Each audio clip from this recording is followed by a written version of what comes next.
the morning mga Karage Royce. Yan, ito na po yung inihintay ko na light gauge fan. Karamihan po ang nagagawa natin FB type. Pero ito van. Wala po siyang aircon sa likod. Yan, check natin to kung anong maganda dito.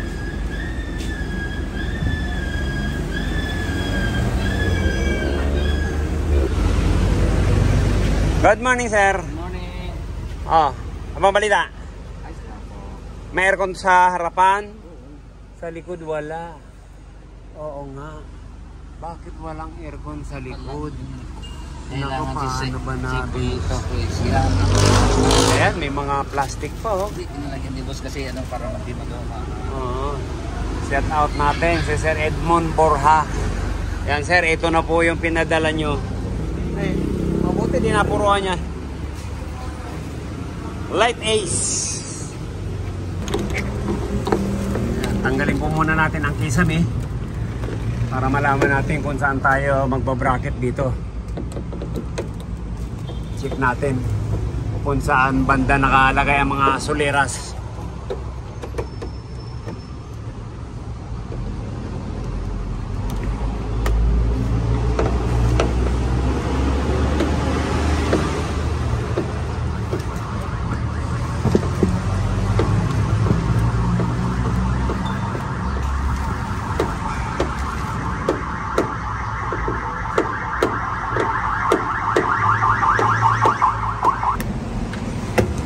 Yun.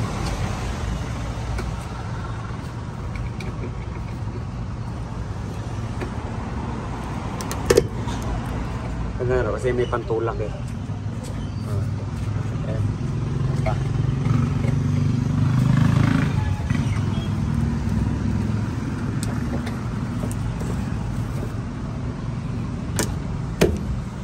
Oh, ayan, natanggal na po natin. Ayan, doon tayo magbabracket.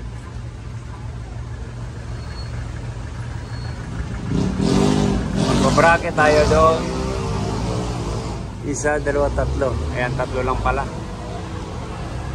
Ayan, mayroon naman palang gitna.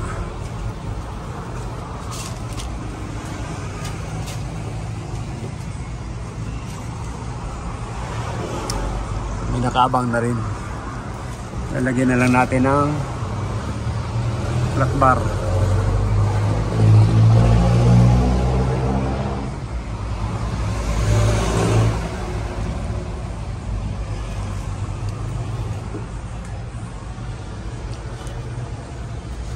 Check tayo na lamig para check din natin yung lamig pagkatapos saka sa likod sa loob ng 1 minute.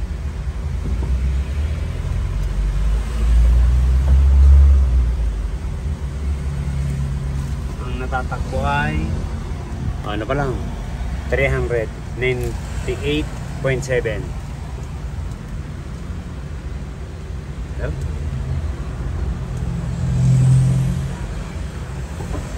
Zero na. Okay.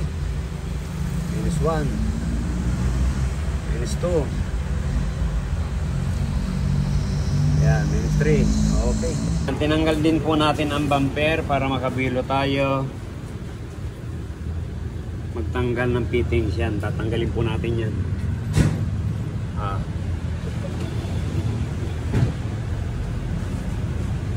Yan, binabano po to sa mga ganun ban na gagawin natin. Puro FB-type ang mga nagagawa natin.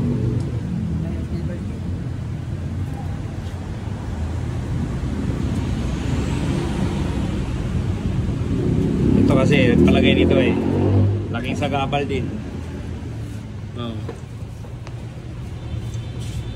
Dapat to pag magpapalagay tayo nito sana ano lang naka-bolt. Pag ganyan po kasing naka-welding yan, mahirapan po tayo magtanggal.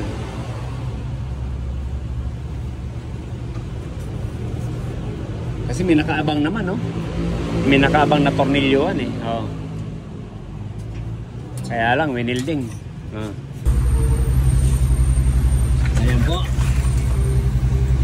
Ayan. Ayan, Mr. Borja. Ayan, dito po namin kinabit yung condenser sa ilalim. Ayan.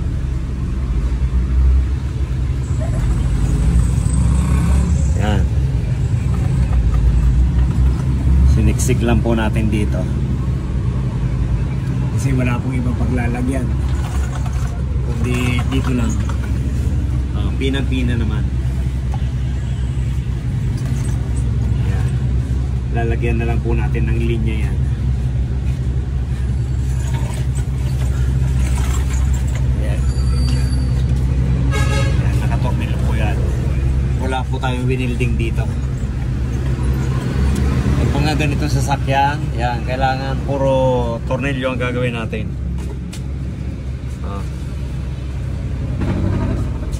Yan, ito rin yung isa. Okay.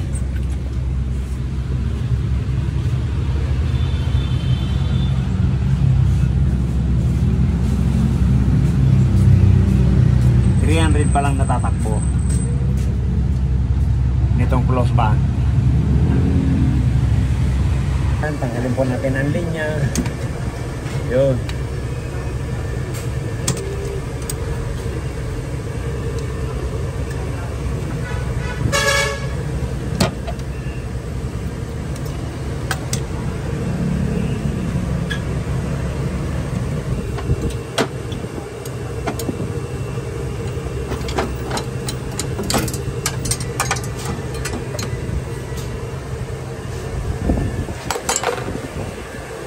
Sinap-chap na yung light ace ni Mr. Borja.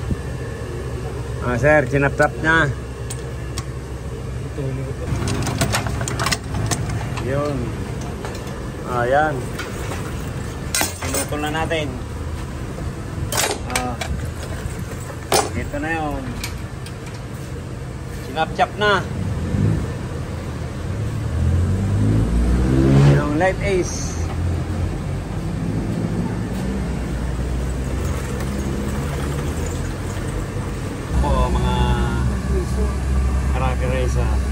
Punong-puno. Hindi gaya nung isa, yung FB type na light ace. Yan, maluwag dito. Ngayon ito, tinanggal na natin yung fittings. Nandun na yung mga tubo. O yun.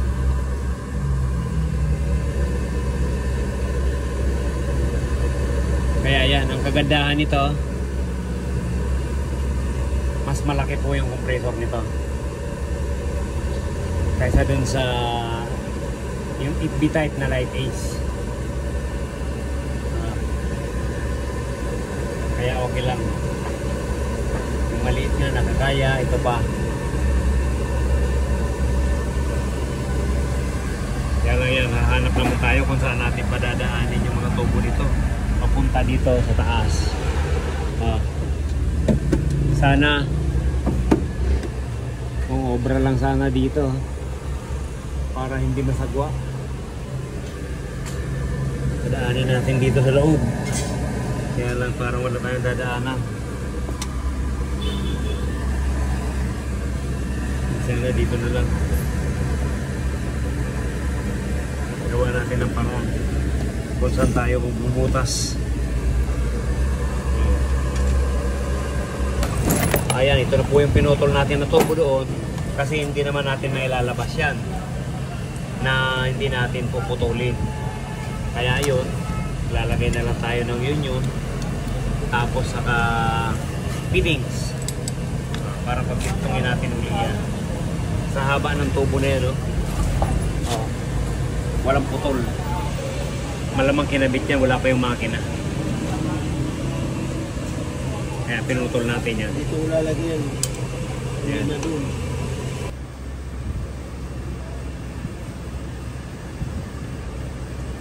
Ayan, dito po tayo naglagay ng Y. Ito po yung paglalagyan natin ng dual papunta dun sa taas.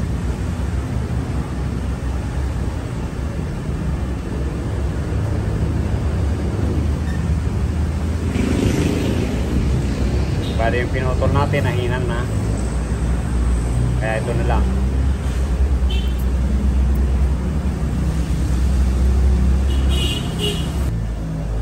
Ayan, ito na po.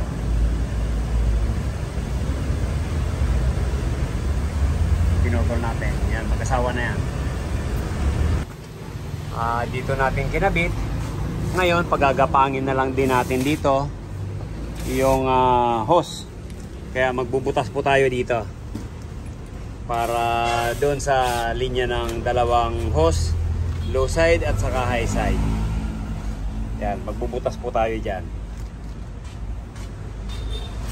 Tig-isa ang butas. Ayan. Para malinis ko muna natin.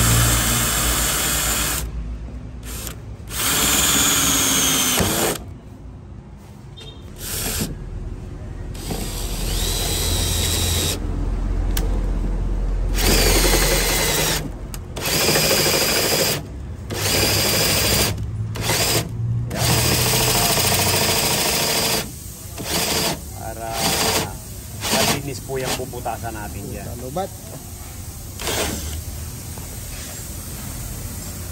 Dito na po mga karagger ride. Nabutasan na natin. Papunta na to dito sa taas.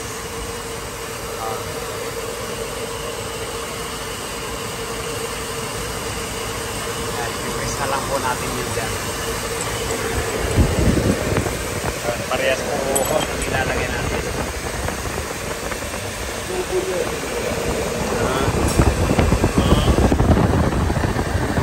Hindi na lang, meron tayong pagbutas niya. Kung hindi, may hirapan tayo magbutas. Meron magandaan, meron tayong mga pagbutas na medyo kaaya-aya. Okay. Ayan, babalik na po natin yung kisame.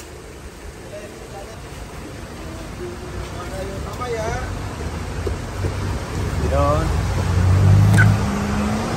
Oh. Baka may ano kamay nyo. Lagi po kayo ng ano dyan. Op, mamaya na, mamaya. Ilagay ko lang dito. Meron na po. Babalik na po natin yung kisame. Tapos i-install natin yung aircon. Yan.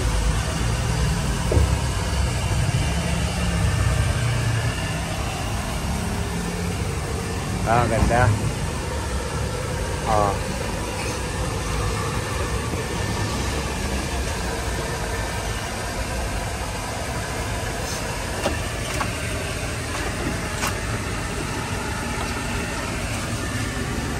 Tapos na yan? Tapos na kayo? Sige. Kanina pa nakapagod. Sige. Ang bagat ng mga kamay. Pero makaisa ako ito. Dito. Malaki na, nung bakat ng malaki. Ay malaki.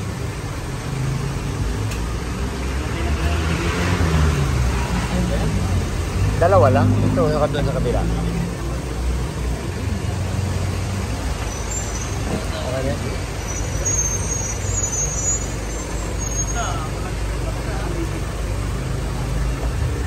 Ayan. Saka bubutasan natin.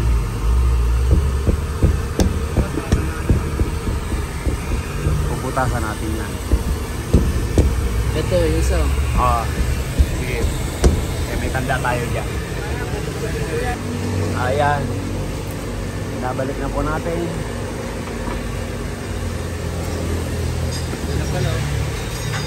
Ayan yan.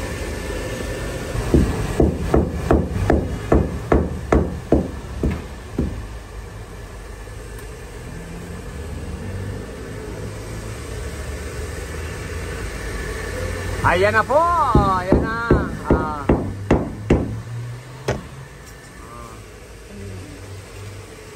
Dalawa.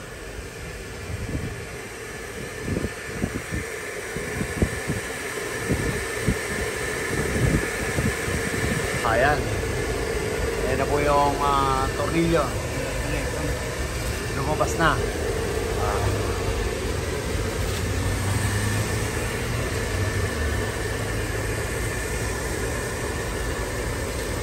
Na po. upo natin ha.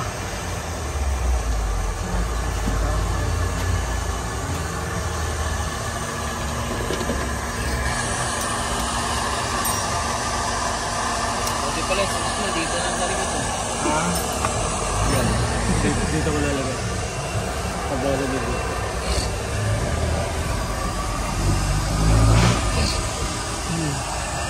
Ayan.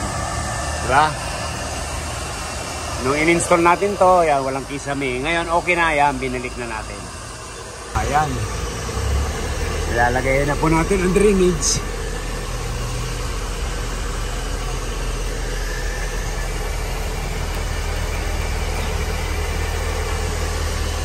Ayan, ito na po yung switch niya. Ayan. Ayun.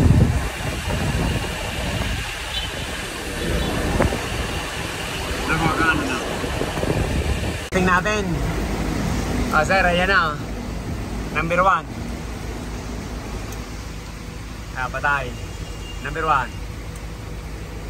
Ayan. Number 2.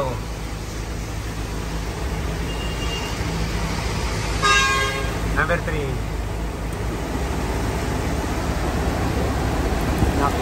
Good. Ayan, talaga pati sa likod nito, lunod.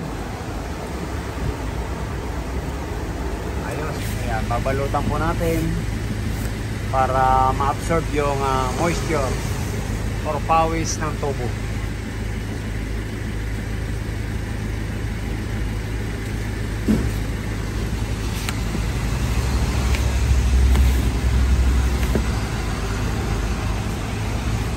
Ayan po. Dinalutan na rin natin. Wala pong ibang dadaanan kundi dito lang.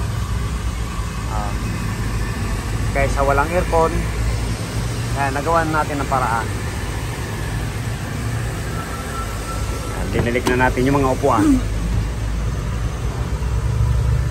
Po, 24 oras natin niligtis yan.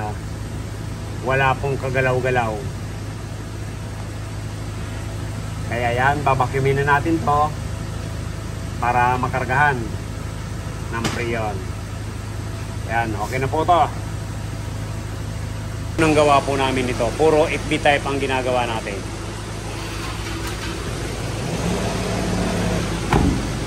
Yan, ganda dito. Pag halimbawa, bios lang naman ang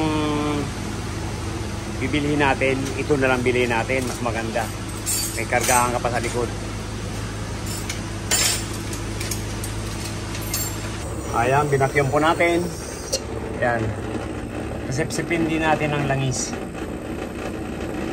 50 ml lang. Bago natin kargahan. Kasi nagdagdag tayo ng condenser. Dahil pag ikot noon yun, mababawasan yan. Kaya tamang-tama lang yan. 50 ml lang nilagay natin.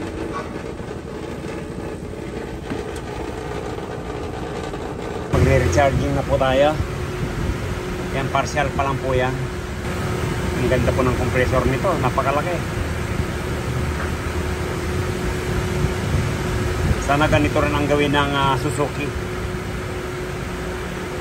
Yung Suzuki Carry po kasi medyo maliit po ang compressor. Ito mga 50 na ang nakakabit. 15C. Pero 150 muna sa high side. Yan. 30, 150. Ayan, kanina lamig. Wow, parang nag-yelo. Oh, napakalamig. Yan. Patayin muna natin yan. Check natin dito.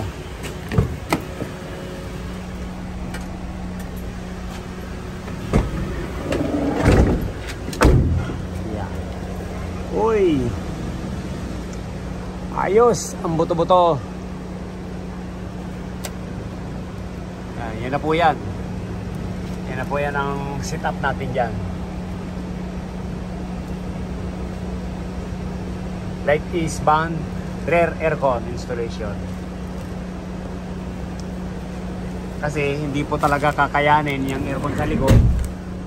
Kasi malaki tong likuran na to. Aangal yung sakay dito. Kaya talagang dapat aircon. Yan, buksan natin. Toyota Makati. Pero taga Laguna po sila. Wow! Holy. Tino, ang layo-layo ko. Nandito. Dito tayo. Hanggang dito, ang hangin. Ako malulunod yung sakay dito. Lakas. Malamang papatay. Number 1 mo lang yan, napakalakas. Ayan po.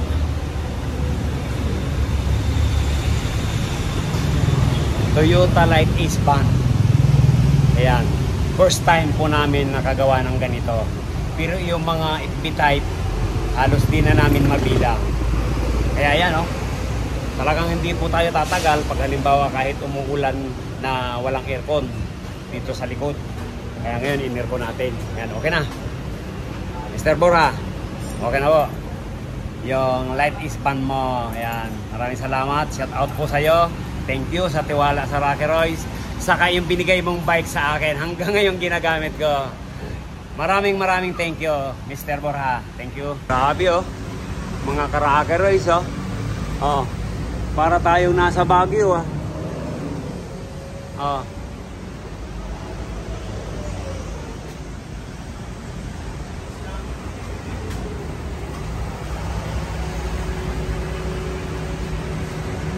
Check na natin ang lamig pala nito. Natin ang lamig, mga ka-Rocky.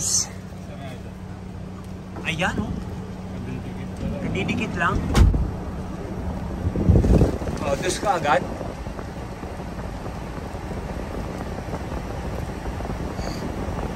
Dito po yan sa likod. Tinasan mo, thermostat. Ulat nagyasa niya, kaya Anak ka, ano? Oo.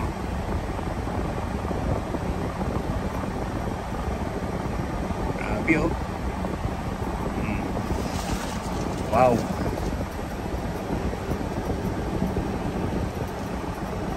Rear aircon. Ayan, yun po yung unahan. Mga nakabalot pa ng plastic.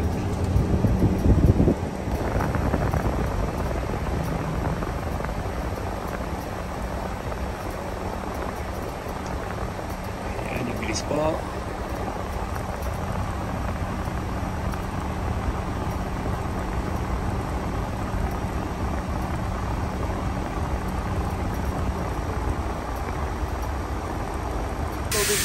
Freezer ba na ata pa? Hindi ito light is eh. Oh. Eh, mga ka-Rocky Royce, oh. Pag wala pong jacket tayo rito, nako. Tapos uwi ng Bicol. Uwi po to ng Legazpi. Yan, going to south. Yan, tatak Rocky Royce na.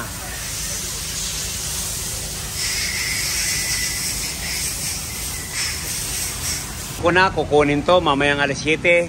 Iiwanan na kita. Ayan. Sir, may tao naman dito. Itong dalawang kasama ko. Ayan.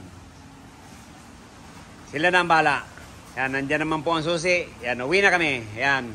Mr. Borja, okay na po yung Toyota Light Ismo Band. Ayan. Bingo na yan. Okay. Maraming salamat. God bless you all. Ayan na po. Kukunin na po yung Light Ace yan, umatras na. Gabi na po kinuha, yan. Sa camera lang po yan. Sa camera lang na tayo nagbibideo. Ayun. Thank you, maraming salamat. Mr. Borja. Ayun. Okay, nakuha na po yung sakyan nyo. Mga alas 7:30 po nakuha. Yan, okay na. Thank you po.